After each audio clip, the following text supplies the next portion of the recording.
21 de abril, 1 de julio del 2014. Hospital Universitario de Móstoles. Diagnóstico. Es conducido al servicio de urgencias por el SUMA en contra de su voluntad. Un vecino del paciente ha avisado porque gritaba desde su ventana frases sobre Lucifer. Está desorientado y a la defensiva, pero no agresivo. Se niega al contacto físico. Apenas colabora en la entrevista que trata de dirigir, invirtiendo el orden y pasando a preguntar. Examen psicopatológico, consciente y orientado globalmente. Suspicaz, pendiente del entorno, contacto peculiar, entonación peculiar, discurso espontáneo reiterativo.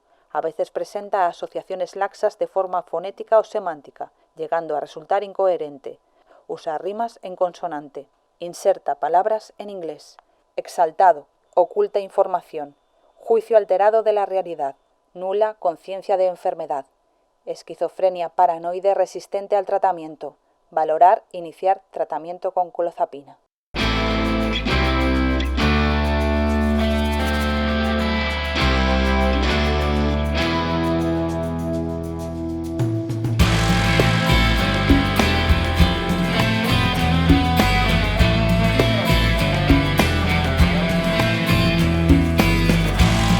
Soy Ana Vallabriga y estás escuchando el podcast Sin Ficción, el podcast de la editorial Al Revés sobre crímenes reales y literatura. Desde 2018, la colección Sin Ficción, dirigida por la escritora y periodista Marta Robles, aborda crímenes reales contados por los periodistas que siguieron, en primera línea, cada uno de los casos.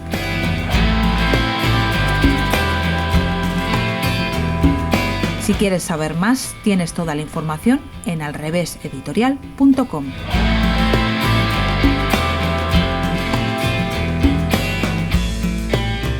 Soy Cruz Morcillo, llevo 25 años escribiendo sobre sucesos, también contándolo en televisión y en radio, y soy la autora de La Hermandad del Mal, la historia de Bruno y de sus dos víctimas, de Liria y de Adriana.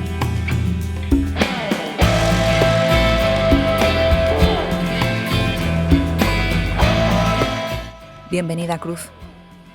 Hola, Ana, ¿qué tal? Bueno, este caso la verdad es que es terrible. Lo hablábamos ahora un poquito antes de empezar la grabación, que es un caso de soledades, de personas que están muy solas. Y de hecho, toda la investigación se inicia cuando un hombre argentino intenta contactar con su hermana Adriana, que había migrado a España unos años atrás y de la que hacía un tiempo que no sabía nada. Ella estaba sola viviendo aquí en España. Es una historia de soledades y desde mi punto de vista también de paradojas, porque Adriana la echan de menos al día siguiente de que desaparezca, pese a que sería de las dos víctimas la que en teoría tendría que haber tenido más desarraigo, porque Adriana Gioiosa llega a España en el año 2002, desaparece el día 30 de marzo de 2015, acaba de volver de Argentina, pero su hermano, como digo, la echa de menos al día siguiente. ¿Por qué? Porque era su cumpleaños, era el cumpleaños de su hermano Eduardo y por primera vez en su vida no le llamó. Y esto no era normal. Hasta el punto de que menos de una semana después él coge el primer avión y viene a buscarla desde Buenos Aires. En cambio, la otra víctima, ahora hablamos y te cuento, Ana, la otra víctima nadie la había echado de menos durante 5 años o la habían echado de menos de una forma muy, muy epidérmica. Como si no importara. ¿Quién era esta segunda víctima? Porque la primera ya nos has contado un poquito, pero ¿quién era esta segunda víctima? La segunda víctima solo se sabe de ella a raíz de la primera desaparición. Se llamaba Liria Hernández, era la dueña del chalet de Majadahonda, que es el único vínculo que existe entre las dos mujeres, un chalet, un adosado en Majadahonda, en una población de Madrid. Esa casa era de Liria Hernández, como digo, y Liria Hernández es la tía del protagonista, la hermana de su padre, la tía de Bruno Hernández. Ella vivía sola, su hijo se había suicidado unos años antes, ella se había separado 30 años atrás y no tenía, pese a que eran muchos hermanos los Hernández, prácticamente habían roto vínculos por un tema de herencia mal resuelta, etc. Bien, Liria, como digo, apenas mantenía contacto con sus hermanos Y Bruno, durante 5 años, fue capaz de mantener la farsa de que Liria estaba viva y que se había trasladado a vivir a Ávila, primero a una residencia, luego a una casa, según el interlocutor le decía una cosa u otra. Pero ¿qué ocurre? Que por parte de sus tíos, de su propio padre, de esa familia, nunca hubo un interés real en saber dónde estaba su hermana. Se conformaban con las evasivas y con las respuestas que no siempre eran las mismas que les proporcionaba Bruno. ¿Por qué Bruno? Porque Bruno había asumido, después del suicidio del hijo de Liria, de su primo, había asumido un poco el papel de conductor, de llevarla a determinadas gestiones, etcétera, etcétera, ¿no? Era, digamos, el vínculo que había entre los hermanos y entre Liria. Pero como digo, cuando desaparece Adriana es cuando realmente los investigadores, en este caso la Guardia Civil, empiezan a preguntarse dónde está la dueña de esa casa. El vínculo entre ellas dos era esa casa cuyo alquiler gestionaba Bruno y el mismo Bruno, claro, el propio Bruno, que era el casero de Adriana. Claro, Adriana murió sin saber quién era Liria. Y por supuesto Liria también murió sin tener remota idea de quién era Adriana. ¿Por qué? Porque cuando Adriana alquila esa habitación, quien gestiona ese chalet es el propio Bruno. Bruno lo que cuenta a su familia es: la tía Liria estaba harta de vivir aquí, estaba harta de vivir sola, estaba harta de este chalet y se ha marchado a Ávila, como te decía, a una residencia.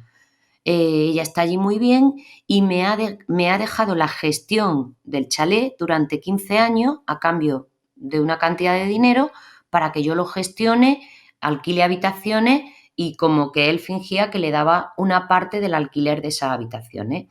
Y en los 3-4 últimos años, antes de que desaparezca Adriana, él va alquilando habitaciones de una manera muy anárquica, muy poco, bueno, con unos contratos manuales y bueno, en algún caso mecanografiados, pero vaya, nada formal.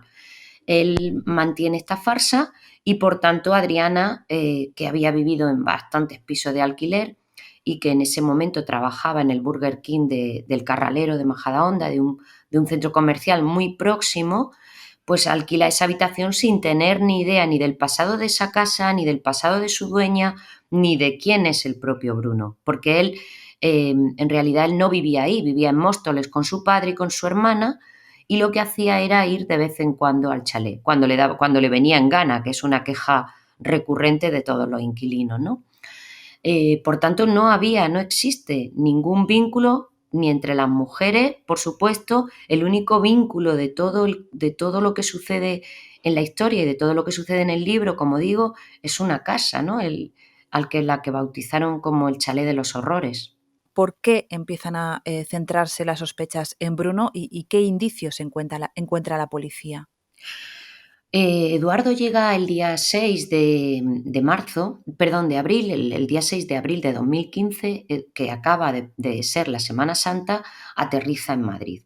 Como te digo, Adriana acababa de volver de vacaciones, ella nunca perdió el arraigo ni con su familia ni con su país, viajaba 1 o incluso 2 veces al año a Argentina, a Buenos Aires.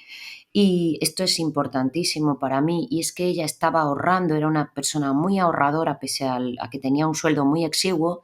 Ella estaba ahorrando para regresar a Buenos Aires. Sus padres ya eran bastante mayores y, como te digo, llevaba 13 años en España y quería volver a Argentina, porque tampoco aquí encontró el dorado que soñaba. Adriana era una persona formada, culta, trabajó y hizo teatro underground en Buenos Aires, era una persona culta, que leía mucho, que tocaba la flauta, estaba en la Orquesta de Flautas de Madrid.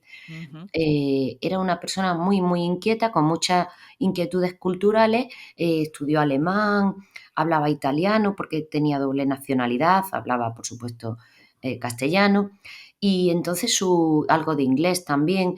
Entonces su vida, digamos que su vida profesional la tenía en segundo lugar continuamente, y lo que ella quería era rellenar su alma, ¿no? Rellenar su espiritualidad y sus aspiraciones culturales. Y lo otro, los trabajos que hacía muy por debajo de su cualificación, le daban igual, ¿no?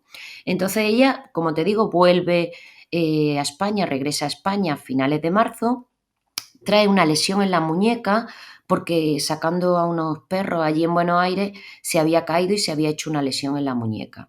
Llega a España y lo primero que tiene que hacer es ir al médico y entregar un parte de baja porque no puede trabajar. Ella trabaja en el Burger King, pues hace de todo, friega, cocina, limpia mesas, Claro. limpia platos, evidentemente con la mano inutilizada no podía. Entrega su parte de baja y vuelve a la casa. Y esa noche es la última vez que se conecta, solo unas horas después de volver, es la última vez que se conecta. Cuando va al médico ya no se vuelve a conectar. Cuando va al centro de salud ya no se vuelve a conectar. Su hermano Eduardo y sus padres casi todos los días o hablaban por teléfono o se conectaban por Skype. Casi todos, no todos. Si no lo hacía con alguno de sus dos hermanos, lo hacía con sus padres. Pues no llama y no responde al WhatsApp y no responde a nada. Y lo más inquietante, como te digo, es que el día 1 es el cumpleaños de Eduardo, de su hermano Eduardo, y ella no le llama en todo el día y no responde al teléfono. Eduardo viene directo a ese chalet, donde, bueno, primero contacta con Cristina, que era amiga de Adriana, de la orquesta de flautas, y envía a Cristina con total urgencia al chalet de Majadahonda, que ella sí sabía dónde estaba, para que pregunte por Adriana, para ver qué pasa con Adriana. Y estamos hablando de que era Viernes Santo, a las 11 de la noche. Cristina se presenta ahí en la casa, habla con Bruno, le parece muy sospechosa la actitud que tiene Bruno, porque le dice que se ha ido con un novio, con un tal Mohamed, y que no sabe nada de ella, que ha dejado una nota, pero que no tiene esa nota a mano. Claro, Adriana no tenía novio, ni Eduardo, ni Cristina, ni nadie de su entorno había oído hablar jamás del tal Mohamed. Y con esa relación de confianza, si una persona como Adriana les habría contado, ¿no? Claro. Eso es lo que decide que Eduardo coja de inmediato un avión, el primer avión que hay disponible, y ese lunes se presenta en Madrid y acompañado de Cristina, bueno, primero va solo, luego acompañado de Cristina, va a la casa y se encuentra a Bruno en la casa. Le da unas explicaciones insólitas, él explica quién es, le deja subir a la habitación de Adriana y cuando está subiendo, Eduardo lo cuenta muy bien, Eduardo le dice a Bruno, vengo a buscar a mi hermana o el cuerpo de mi hermana, que a mí esto me parece terrible. Sí. Yo le he preguntado a Eduardo, también he hablado con él, lógicamente, lo hemos tenido que hacer pues a miles de kilómetros, ¿no? Por WhatsApp y por teléfono y hemos tenido largas charlas, siguen muy afectados toda la familia. Y yo le preguntaba a Eduardo por qué dice esa frase, ¿no? Y él dice que cuando está subiendo las escaleras del chalet hacia la habitación de Adriana, él siente que allí hay un peligro cierto, que sabe que su hermana ya no está allí. Pese a que estaban la maleta de Adriana abierta en el salón, estaba su tabaco encima de la mesa del salón y había un pañuelo del cuello y había otros objetos. Y Eduardo no llega a entrar en la habitación. Inmediatamente baja, le da unas explicaciones, Bruno le da unas explicaciones peregrinas y nada creíbles, y él directamente se va al cuartel de la Guardia Civil de Majadahonda a denunciar la desaparición de su hermana. Empieza toda esa investigación policial. ¿Qué encuentra la policía? La Guardia Civil, en este caso, que son los investigadores, son los agentes del equipo de policía judicial de Majadahonda. Yo pongo también en valor esto porque no es un equipo de homicidio central, es de un puesto muy importante de Madrid, pero bueno, es un cuartel, ¿no? Hicieron un trabajo impecable desde mi punto de vista, muy complejo. Lo que hacen es bueno, Eduardo, como te digo, va al cuartel, denuncia la desaparición, esa misma noche vuelve al cuartel porque en su afán de buscar exculpaciones, Bruno empieza a mandar mensajes, después de que Eduardo vaya a su casa, empieza a mandar mensajes que nadie se cree a varios teléfonos de amistades y de familia desde el propio móvil de Adriana. Me mudé con Mohamed, me he ido a Italia, no me busquéis, estoy en Barcelona, estoy feliz. Era algo que no cuadraba en absoluto con la personalidad de Adriana. Adriana nunca habría hecho eso, porque nosotros sabemos y conocemos a las personas que queremos y que amamos, ¿no? Sabemos cómo escriben, sabemos cómo redactan, sabemos qué palabras usan, y Eduardo no se cree nada de esos mensajes ni nadie de su entorno. Vuelve al cuartel y en ese mismo instante la Guardia Civil lo que hace es de quién es ese chalet, quién vive en ese chalet, vamos ahí. Averiguan que Bruno Hernández se ha empadronado solo unos meses antes en ese chalet, que ese chalet pertenece a otra persona, pertenece a Liria Hernández, y que hay empadronada una persona más, que es José, el hijo de Liria, del que entonces no sabían que se había suicidado unos años antes, y tampoco sabían nada de Liria. Con esto se presentan en el chalet, pero Bruno no está. Hasta que consiguen, unas horas después, un teléfono que tenía la policía local de Majadahonda por el episodio de internamiento psiquiátrico que Bruno había tenido en noviembre anterior. Lo localizan, les dicen que vaya al cuartel y él se presenta en el cuartel. Y bueno, pues cuenta la misma pantomima, ¿no? Yo no sé nada, Adriana se ha ido con su novio, se ha ido con Mohamed, me ha dejado de beber el agua y mi tía Liria está en una residencia en Ávila, ¿no? En ese momento Liria no les preocupa porque no pueden imagínate que en ese momento solo buscan a una mujer adulta de 54 años que en teoría puede haberse ido de vacaciones, puede estar con un novio o puede estar con unos amigos y que se le haya apagado el móvil, ¿no? Pero la insistencia del hermano de no, mi hermana jamás actuaría así, mi hermana jamás sabría que yo he atravesado el mundo para verla y no habría ido a recogerme, etcétera, etcétera, pues ante esa insistencia la Guardia Civil le pide a Bruno permiso para ir al chalet. Y él va con ellos. Y en cuanto entran al chalet, lo describen perfectamente los guardias, entran al chalet, van revisando las estancias por si hay un cuerpo, por si hay algo escondido, por si encuentran algo, en presencia de él, ¿eh? Y hay una puerta y les dice, ¿qué es esta puerta? Ábrenos esta puerta, pues esto es un sótano, claro, se la abro y en cuanto empiezan a bajar esa escalera perciben el olor del óxido de la sangre. Aquí huele a carnicería, es lo que dicen, ¿no?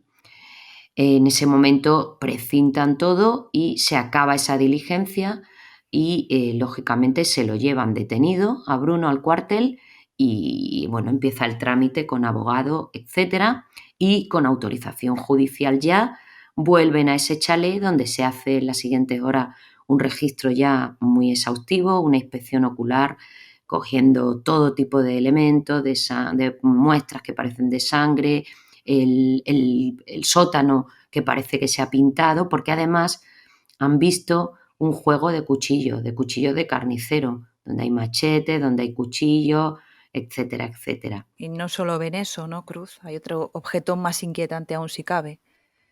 Hay un objeto que yo creo que cualquiera que lo piense puede imaginar la conmoción que eso supone cuando estamos buscando a un desaparecido, aunque aún no se sepa nada, ¿no?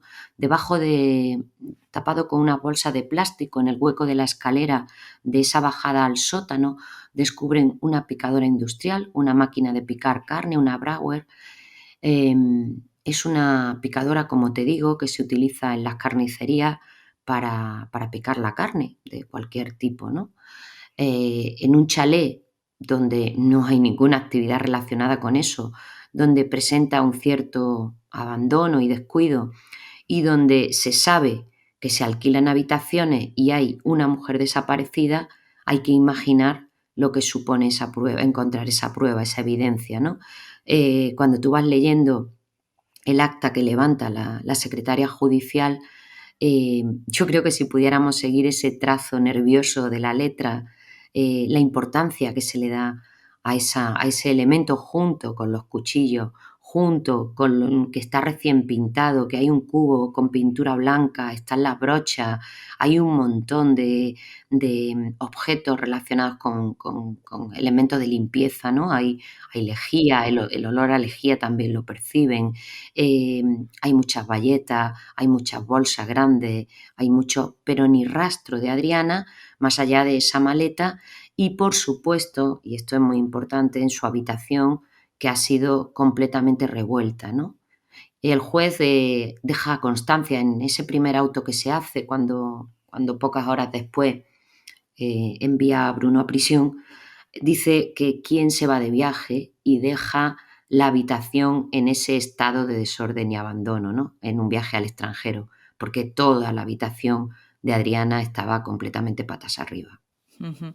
Y una de las cosas quizá más tristes de este caso es que no se ha conseguido encontrar ninguno de los dos cuerpos. Con el paso de los meses y de la investigación, lo peor que se descubre es que en esa máquina picadora se halla ADN de Adriana, restos de Adriana, pero no hay nada de dónde está el cuerpo de Adriana. En paralelo, la Guardia Civil ya había estado haciendo un montón de indagaciones, un montón de preguntas para averiguar qué pasa con la dueña del chalet, dónde está Liria y qué averiguan de Liria.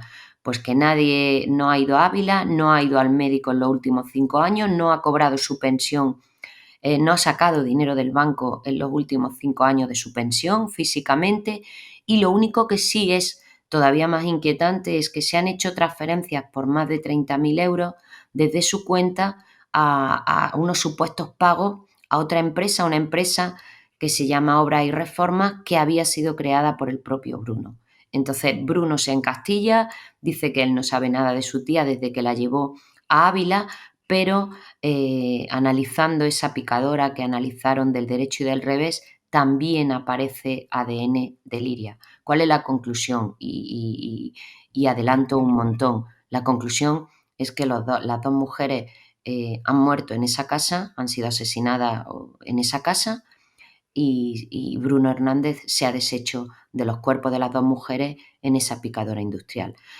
Estuvieron buscando los restos de Adriana porque los de Liria era imposible, había pasado demasiado tiempo, aunque fueron también a un montón de lugares a buscar, pero estuvieron buscando los restos en el gran vertedero de Valdemingómez de Madrid desde mayo hasta diciembre, en una tarea penosísima, abriendo bolsa por bolsa, sacando cintas, revisando con las manos a 40 grados, embutidos en mono blancos, encontrando ratas, pájaros, todo tipo de despojos, pero ni rastro de Adriana. Era o el cuerpo o algún objeto que lograra probar que ese había sido su final, ¿no? Porque hay un testigo donde aquella noche ve sacar a Bruno grandes bolsas de basura negra. Entonces, lo que se sabe es que las dos mujeres murieron no, las mató él y acabaron sus cuerpos en esa picadora. Se hicieron pruebas para ver si esa picadora podía trocear y triturar un cuerpo y, por desgracia, sí que podía, sí que tenía capacidad para hacerlo. Vamos a centrarnos ahora en Bruno Hernández, en el asesino. ¿Quién era este hombre? ¿Quién es? ¿Quién es? Sí. Pues está cumpliendo 27 años de condena en la prisión de Navalcarnero, aquí en Madrid. Yo estuve con él en prisión, luego hablamos de ello si quiere, Sí. hace poquito. Bruno Hernández ha tenido una vida muy complicada y esto que no es ninguna justificación, es un hecho contrastado y comprobable. Bruno Hernández, cuando sus padres se separan, Juan Francisco y su madre se separan, Inés, pues su padre se lo lleva y tienen un periplo no solo por España, sino por varios países del mundo. De manera que pasa parte de su infancia y de su juventud en Estados Unidos y en otros países de Sudamérica, es donde su padre se va a buscarse la vida, a buscar trabajo. Años después, la madre denuncia que Bruno ha sido secuestrado por su padre, pero no lo denunció en ese momento. El padre lo que alega es que ella lo tenía absolutamente descuidado. Cuando Bruno tiene aproximadamente 16 años, retoma el contacto con su madre, vuelven a España, su padre y él, con otra hermana que tuvo de otra pareja su padre, y retoman el contacto. Y Bruno y su padre se instalan en Móstoles. Él es un chaval muy inteligente, todo el mundo lo describe como un chico tímido, muy cariñoso, muy entregado, pero en torno a los 20 años empieza a notarle comportamientos extraños. Comportamientos tan extraños que en 2012, y esta fecha es importante, Bruno empieza a hacer un montón de cosas, empieza a trabajar de informática, empieza a estudiar una cosa y la abandona, empieza a trabajar en otra y también la abandona, empieza a comportarse de forma muy errática y su padre decide mandarlo con uno de sus hermanos a un pueblo que se llama Tordillo, en Salamanca, de donde proceden todos los Hernández. Es un pueblo muy pequeño, muy tranquilo, para ver si se calma y a ver si se centra, ¿no? Porque realmente él no puede con él. Bien, en 2012, como digo, cuando ya hacía casi 2 años que no se sabía nada de Liria, ni nadie la había echado de menos, pues Bruno se pone muy mal, se encierra en una buhardilla, su padre va hasta allí para ver qué le pasa y le ve absolutamente descontrolado y desquiciado. Es su primer internamiento psiquiátrico obligatorio en el hospital de Salamanca, donde le diagnostican esquizofrenia paranoide. Bueno, ahí empieza el diagnóstico formal, Ana, porque realmente cuando mata a Liria en 2010, eso no se ha podido probar porque no hay papeles que lo puedan probar, pero probablemente ya había empezado esa esquizofrenia, ya había habido algún desencadenante que desatara esa esquizofrenia. De hecho, él no fue admitido, él quería entrar en el ejército y no fue admitido, pero le diagnosticaron un trastorno que no fue concluyente y por el que no recibió ningún tratamiento nunca ni se hizo nada. Y eso fue bastantes años antes. Lo que Bruno tenía eran unas claras ideas delirantes, es decir, unas ideas, insisto, falsas, pero él estaba convencido, absolutamente convencido, y además era imposible desmontarlas mediante el razonamiento lógico, de que él pertenecía a una especie de hermandad, que había todo un entramado a su alrededor y que él tenía una misión. Y eso, evidentemente, estaba ahí y motivaba en gran medida su actuación. Esto le pasa mucho a los pacientes esquizofrénicos. Actúan guiados por esas ideas que son, insisto, y es muy importante que esto quede claro, irrebatibles, irreductibles. Y esa esquizofrenia paranoide hacía que, bueno, los vecinos sí lanzaran esa voz de alarma, el padre se viera completamente desbordado y que apareciera esa idea de la hermandad en su cabeza. Eso es. Entre 2012 y 2014, Bruno tiene 4 internamientos psiquiátricos de más de un mes cada uno de ellos. En todos los diagnósticos se coincide en que sufre esquizofrenia paranoide, una esquizofrenia bastante agresiva. Cuando lo estabilizaban, como se suele hacer con los enfermos mentales, le devolvían a casa. Le devolvían a casa con un tratamiento que él sistemáticamente dejaba de tomar. Y en esos periodos, entre internamiento e internamiento, bueno, pues gritaba, él tenía una idea recurrente, tiene muchas, una era que los chinos nos estaban envenenando y que tenía una lapa en el estómago, pero su idea más recurrente, su gran delirio, es que él forma parte de la hermandad. ¿Qué es la hermandad? La hermandad son todas las personas y cosas que tienen la sílaba en su nombre.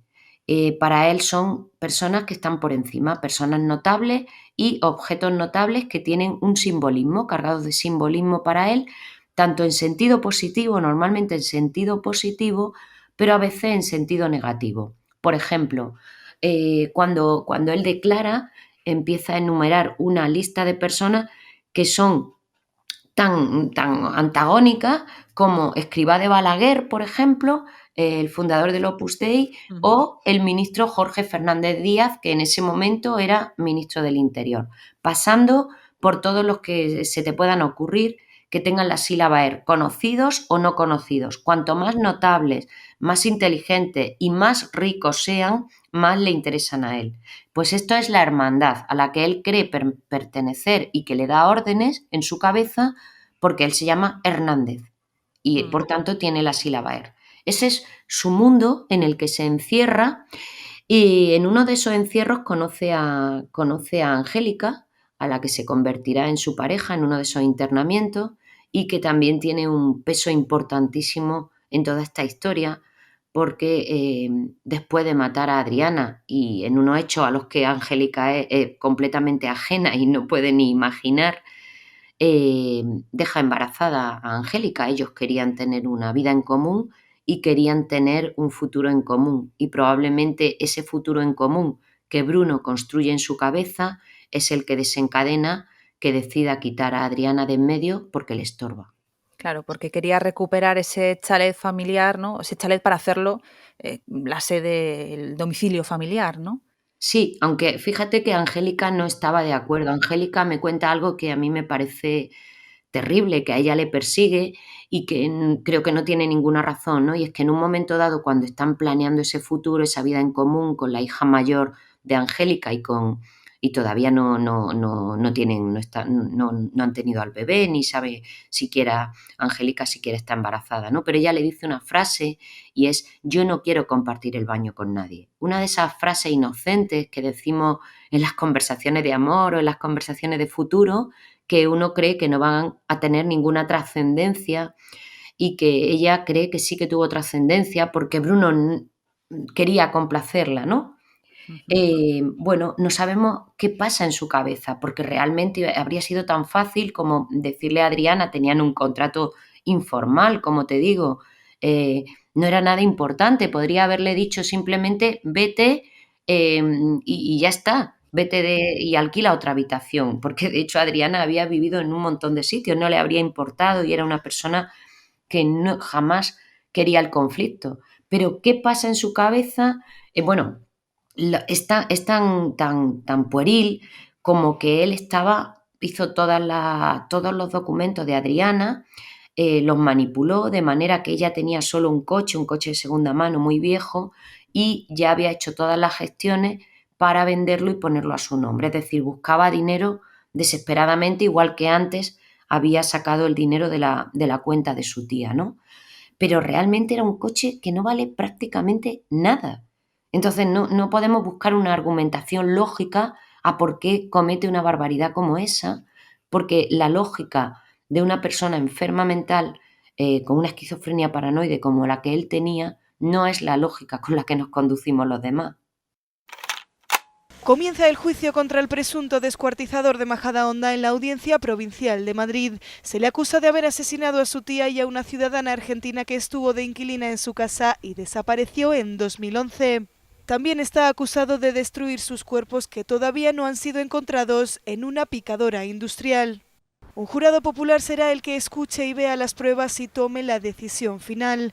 El acusado se enfrenta a una petición de la Fiscalía Provincial de Madrid de más de 26 años de prisión.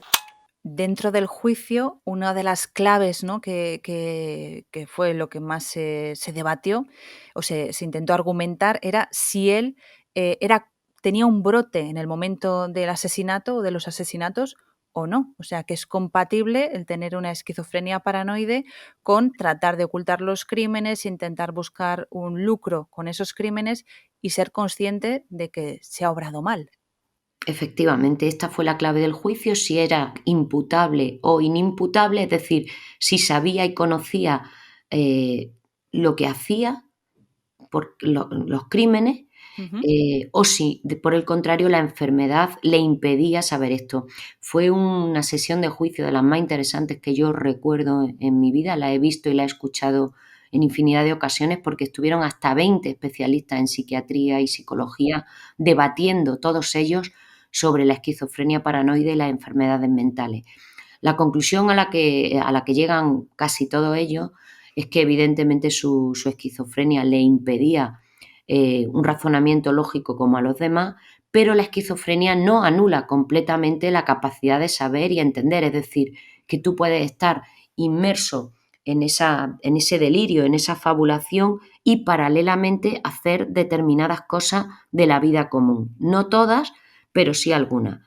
No se pusieron de acuerdo en hasta dónde era capaz de planificar y hasta dónde no.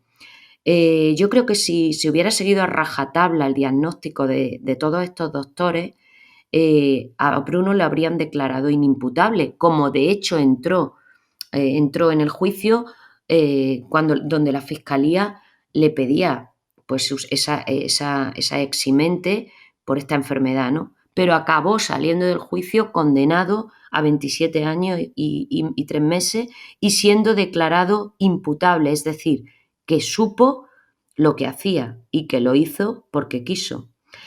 Yo no estoy en absoluto de acuerdo con ese diagnóstico, mucho menos después de estar con él en la cárcel. Aunque es verdad que es un tipo muy inteligente, que te puede llevar por el camino que quiere en un momento dado, pero desde luego a mí me parece imposible impostar y fingir algunas de las cosas que yo he leído sobre él y que he vivido solo, es verdad que solo una vez, durante una visita, la visita que le hice a la cárcel. Ujú. Vamos a ir ahora con la visita, pero antes, ¿por qué no fue a un centro psiquiátrico penitenciario? Quizás porque se le consideró imputable entonces. Claro, esta es la gran pregunta que planea durante todo el libro. Si ves, yo eh, separo bien cada ingreso psiquiátrico para que el lector tenga los elementos y vea que son 2 crímenes horribles, que son 2 víctimas absolutamente inocentes y azarosas, pero que está sobrevolando todo el tiempo la enfermedad mental. Como lo declararon, no le aplicaron más que una pequeña atenuante en la rebaja de la pena mínima, como te digo, y lo declararon que sí sabía lo que hacía y por tanto no se tuvo en cuenta la enfermedad, salvo para esa pequeña atenuante. Por eso no fue a un psiquiátrico penitenciario, en este caso habría ido a Foncalén, seguramente como pedía su defensa y como honestamente yo creo que debería haber sido. Y siguen luchando por lo mismo, porque él está ya condenado por el Supremo en firme, pero ha sido incapacitado parcialmente a posteriori y ahora mismo está en un procedimiento inmerso para su incapacidad total. El único fin de la familia, porque piensan que no se va a curar, el único fin de su familia es que esté en un centro, que esté en un centro psiquiátrico penitenciario donde, aunque es verdad que en la cárcel recibe medicación para la esquizofrenia, etcétera, etcétera, pero evidentemente la cárcel no es el mejor sitio para un enfermo mental. Ujú. Cuéntanos cómo fue esa entrevista que tuviste con Bruno en la cárcel. Bueno, pues yo tuvo que pedirla a él. Él sabía que yo estaba haciendo un libro, se lo hice llegar por varias vías y la primera media hora me dejó absolutamente desconcertada de su nivel de vocabulario, su nivel de educación, su nivel de discurso. Fue un discurso absolutamente coherente. Me habían advertido tanto su abogado como su novia que en el momento en que le preguntara por los crímenes se iba a cerrar en banda y ya no iba a querer seguir esa charla. Por tanto, yo tuve que dar mucho rodeo y no abordarlo de forma directa en ningún momento, porque él nunca ha reconocido estos crímenes, por supuesto. Dice que no los recuerda y se lo ha negado incluso a su novia, ¿no? Y a su abogado. Entonces, como te digo, la primera media hora fue, normal. Me preguntó por su novia, por su hija, por mi trabajo, hablamos de la pandemia, hablamos de cómo estaba. Me dijo una y otra vez que preferiría estar en una celda de aislamiento a estar medicado. Él sigue sin querer medicarse, que fue lo que desencadenó las tormentas, se supone. Sigue sin querer medicarse y lo argumenta diciendo que cuando no se medica, pues puede estar 3 días seguidos sin dormir, haciendo infinidad de cosas. Es una persona hiperactiva, muy, muy activa, le escribe tal, pero cuando se medica solo quiere dormir, solo quiere descansar y no tiene fuerzas para nada. Así que él sigue rechazando la medicación. De hecho, hay un auto judicial recurrente para que se le obligue a medicarse si no quiere, ¿no? Y después de eso, a mí se me ocurrió, no recuerdo exactamente qué dije, y ya empezó con su delirio. Sí, le pregunté si seguía escribiendo, porque manda cientos de cartas con una letra apretujada y loca, donde no se entiende nada prácticamente. Le pregunté si seguía escribiendo y me había traído un cartapacio con un montón de escritos, con un montón de publicaciones, hablando sobre nanotecnología, sobre gerontología, que es otra de sus obsesiones, que la humanidad tiene que vivir hasta los 200 años y que él puede conseguirlo, porque él quería estudiar medicina, ¿no? Y me traía un montón de recortes con todo tipo de objetos y personas con la sílaba ER, ¿no? Desde el Eurofighter hasta marcas de relojes, de anuncios publicitarios de la prensa, hasta, no sé, cualquier cosa que te puedas imaginar con la sílaba ER, ¿no? Y ya finalmente me dijo que si sabía coser, ahí se descontroló. O sea, era una persona la de la primera media hora, una persona completamente diferente en la segunda parte de la entrevista, ¿no? Y que no fue una entrevista como tal, fue una charla informal, ¿no? Ujú. Me preguntó si sabía bordar, si sabía coser y le dije que sí, y entonces me pidió que cuando volviera a casa bordara la letra R en una toalla. Y ahí lo dejo. ¿Qué esperabas de esta entrevista y qué sacaste? ¿Qué conclusión sacaste? Quería ver si todo lo que llevaba 3 años leyendo todo sobre Bruno, todos sus informes médicos, toda su vida, todo lo que los demás contaban de él, todos sus crímenes, su rastro de muerte y de desolación, y tenía sentimientos muy encontrados, por lo que te digo. Eso, mató a Adriana y a Liria, no tengo ninguna duda. Fue una muerte cruel y lo que hizo con ella es cruel, no tengo ninguna duda, pero no puedo evitar, no puedo orillar que sufre esa patología, porque no lo digo yo, lo dicen un montón de especialistas, ¿no? Lo que quería era confirmar, mucha gente me había dicho, no está loco, se lo hace. Parece que está loco, pero no está loco. En el juicio a veces puedes tener esa impresión y quería ver si eso, qué impresión tenía yo, ¿no? Y la impresión es justo la que te he contado. Evidentemente una persona, como te digo, muy inteligente, muy capaz, con un discurso muy elaborado y junto a eso es una persona muy enferma. Yo no creo que esté capacitado para volver a una vida normal. Nunca. La hermana y la madre de Bruno sostienen que la novia fue cómplice o inductora de los asesinatos. Sí, y sin absolutamente ninguna prueba, yo esto sí que lo tengo. Bueno, es que es tan sencillo como que a ella, desde el primer momento en que le toman declaración al día siguiente de detenerlo a él, ya no tienen ninguna duda, porque además Angélica le entrega absolutamente todos los WhatsApp que había mantenido con Bruno y todas las conversaciones que habían mantenido en ese mismo momento en el último mes, con lo cual eso le sirvió a la Guardia Civil para componer todo y para ir rellenando los huecos que faltaban, ¿no? Él nunca fue sospechosa, bueno, esos primeros minutos tal vez, ¿no? Hasta que hablan con ella y tienen su WhatsApp. Nunca estuvo imputada en el procedimiento, en ninguna diligencia aparece como imputada, aunque a ella le dijeran en un momento dado estás investigada. Bueno, en ese rifirrafe inicial nunca apareció en el procedimiento como investigada y la Guardia Civil tiene absolutamente comprobado por WhatsApp, por todo lo que hizo, por todas las cámaras de vigilancia que se obtuvieron de su viaje fallido a Barcelona, del viaje de Bruno fallido a Barcelona, etcétera, etcétera, para fingir que Adriana se había ido. Tienen absolutamente claro que Angélica no solo no tuvo ninguna participación, sino que no supo en ningún momento cuáles eran los planes de Bruno. Ujú. Decía que este es un libro en el que haces mucho hincapié, bueno, el caso en sí, ¿no? Pero el libro especialmente en la soledad de estos personajes, ¿no? En el personaje de Liria, esa mujer mayor, en el personaje de Adriana, que viene a España buscando algo mejor y está aquí en España sola, intentando ganarse la vida. Y, y también es la novia, ¿no? de Bruno, también una mujer muy sola, que también es extranjera, viene a España con su primer marido y también una vida, pues eso, muy dura, ¿no? Vidas muy duras, pero que con estos actos de Bruno todavía se convierten en más duras, ¿no? Hay muchas víctimas con estos dos crímenes.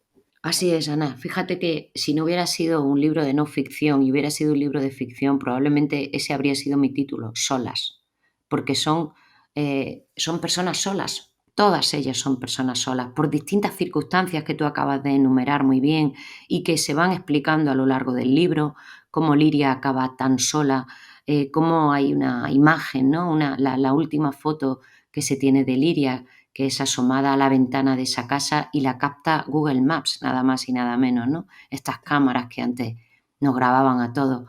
Me parece, todos son indicios de cómo puede ser el infierno cuando no hay personas a nuestro alrededor que se preocupan por nosotros, ¿no? Todos están muy solos también lo está Bruno, ¿no? Aunque en este caso él sea el verdugo y todas las demás sean las víctimas. Pero es que ahora siguen solos su padre, que ha tenido que dejar su vida, sigue sola la que era su pareja, Angélica, que tiene una niña maravillosa, pero está muy sola en España también. Por supuesto, Eduardo y toda su familia, toda la familia de Adriana, que se quedó a la intemperie. Son vidas que yo creo que nos deben hacer reflexionar sobre cómo hacemos las cosas, ¿no? Cómo a veces dejamos que la vida se nos escape en pequeñas cosas y no nos centremos de verdad en los afectos y en aquellos a los que deberíamos querer. Y hay otra reflexión también que hay alrededor de este caso, ¿no? Que está claro que los esquizofrénicos, por el hecho de serlo, no son asesinos, es una enfermedad simplemente, pero no implica que tú seas un asesino. Pero ¿qué cuidado tienen los enfermos mentales? ¿Queda todo en manos de la familia? Sí, yo soy muy crítica aquí, Ana, absolutamente crítica, y de hecho es otra de las razones, o tal vez la principal, que me movió a elegir este caso, ¿no? Y es que la enfermedad mental, ahora llevamos en los últimos meses hablando mucho de ella, pero me da la sensación de que es solo hablando, no abordándola y tratándola de una forma seria. Yo siempre digo una frase: si a ti te detectan un cáncer, todo el mundo se compadece de ti. Si a ti te detectan una esquizofrenia, todo el mundo huye de ti. No se les cuida, no se les trata, se deja toda la carga en la familia. El porcentaje de enfermos mentales que asesinan es igual o menor que al de personas que no tienen ninguna patología mental. Pero dentro de ese mundo, de esos delirios, contra quienes suelen actuar son contra sus personas más cercanas y con métodos muy violentos. Y eso implica un nivel mediático y de exposición de llevarlo a primer término. Y no me voy a extender en ejemplos porque los tenemos todos en la cabeza, ¿no? Siempre cuando indagas, cuando rascas, o no han sido diagnosticados o no están tratados, y se ha dejado todo en manos de la familia. Para que un enfermo mental se medique cuando ya está avanzado, sobre todo cuando es resistente a tomar esa medicación, tiene que tener un vigilante las 24 horas del día prácticamente. Si no, es imposible. Y Bruno es la prueba, al que varias veces han tenido que pedir los psiquiatras y los psicólogos que le tratan que el juez autorice la medicación de forma involuntaria. Y ni aún así se garantiza que se la tome, fíjate, porque como no se la inyectes, él puede rechazar las pastillas, puede escupirlas, por ejemplo. Qué terrible, qué terrible. Recordad la Hermandad del Mal de Cruz Morcillo. Gracias, Cruz. Un abrazo, gracias a ti. Los audios del podcast pertenecen a Víctimas del Misterio de Radio Televisión Española y a Europa Press.